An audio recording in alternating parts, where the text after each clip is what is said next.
Right now, we're in a super bubble that's about to burst. Intense demand and diminishing supply have sent home prices soaring. Some big numbers coming out of the housing market today, and they're not looking pretty. What if someone told you right now that the value of your house would be slashed in half in the next Man, I feel like I need to check my blood pressure, do some yoga, and pop some anxiety meds after listening to that. If you're tired of all the gloom and doom of what the mainstream media is just shoving down your throats and you want a little bit more of a nuanced approach looking just at the data, let's talk about it.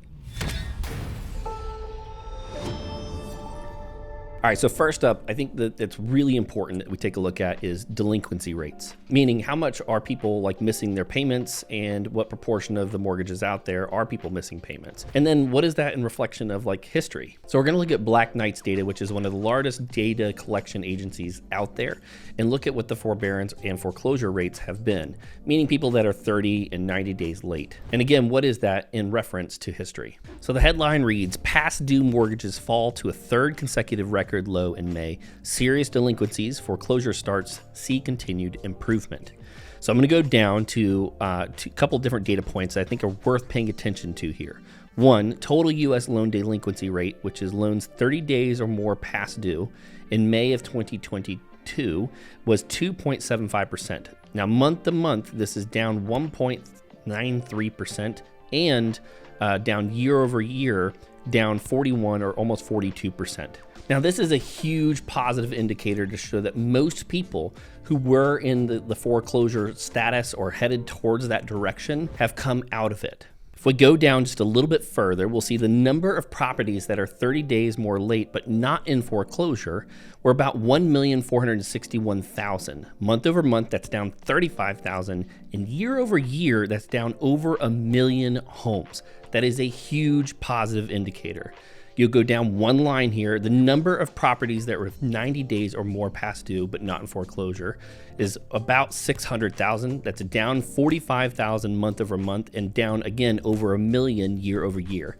This is a huge positive indicator that there are tons of people that have pulled themselves out of being behind, either that or they have done a refinance or some type of loan restructure program and have brought them back into positive.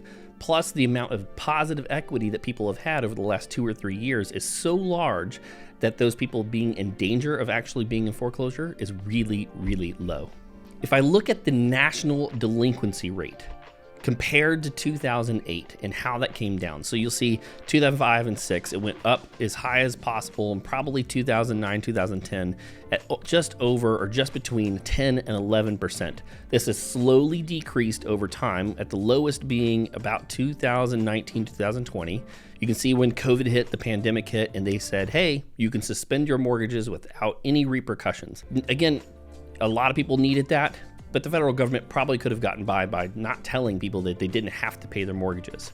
And then you see this precipitous drop off, and we're at the lowest we have been in over 20 years. Next, I'd like to look at affordability. Now, there's no two ways around it. When interest rates rise, it changes how affordable homes are. And with the last 2 years of appreciation, homes become more expensive than they have in a long time. So I pulled up an article from First American, which is one of the largest title companies in the nation, and they track a lot of good data. So let's take a look at what they have to say here. For home buyers, there are few options to mitigate the loss of affordability caused by the increase in mortgage rates and home prices. Makes sense. Mortgage rates affects buyers, home prices also affects buyers. One of the ways to offset or decline the affordability is with an equivalent, if not greater, increase in household income.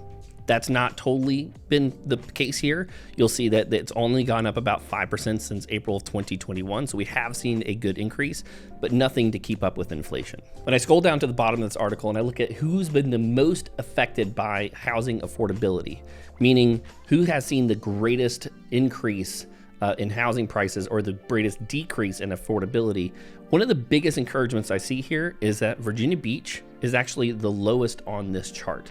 Yes, we have definitely seen an increase, but in comparison to the other major markets, we are still one of the most affordable marketplaces in all of the US. And like I said, rates no doubt have an effect on affordability. On a $400,000 loan, 5% down conventional, the difference between 3.25% and 5.25% is just about $400 to $450 a month, depending on a few factors. That's a real difference.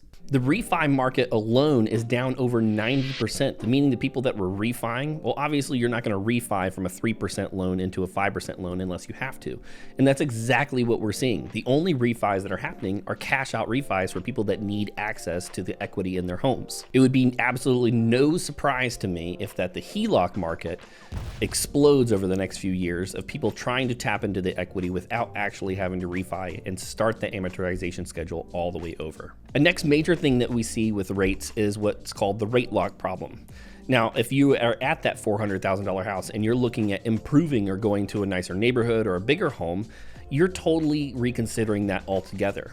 The difference between, let's say that the move-up home is from that $400,000 house is a $650,000 house. Well, the difference between interest rates at the end of last year and now is about $900 to $1,000 a month. That is enough for someone in that price range to consider not moving at all, which contributes to the main problem that we're seeing across the nation, which is inventory. Now, even with those rates rising and kicking out maybe 50 or 60 or even 70% of the buyers, we still have more buyers than we have sellers. Inventory, so let's actually look at our market and the stats in Virginia Beach and the surrounding areas. So this first chart that I have up here is active listings week by week, year over year. And so you might be tempted to be encouraged here that obviously since the beginning of this year, we are almost caught up to active listings that we had last year. Active inventory is slowly creeping up. That's a good thing.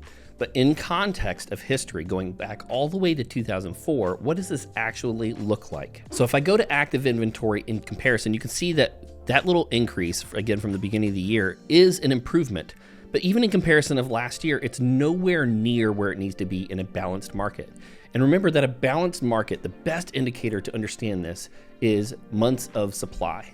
If you were to freeze the market exactly as a snapshot today and no other homes came on the market and the rate at which those homes were being absorbed was about 6 months, that would be neutral. We haven't seen that market since 2012 to maybe 2017.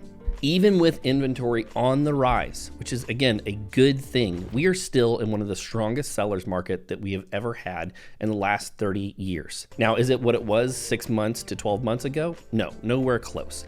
We are not seeing as many strong or ridiculous offers that we were seeing, but it is by no means a market to say, the sky is falling, run away, everything's gonna collapse. At least the data doesn't point to that. It's probably gonna take anywhere between 12 to 18 months before we see any real indicators of what's going on. So you always need to go back to the principles. Are you buying a house well within your budget? Are you treating your home as like it should be traded like crypto or stock market? That's inappropriate. You shouldn't be doing that. And are you buying a home that you can easily hold on to for 5 to 10 years without any big strain on your finances? If that's the case, well, we're probably going to be going into a more balanced market here into the future. Until next time.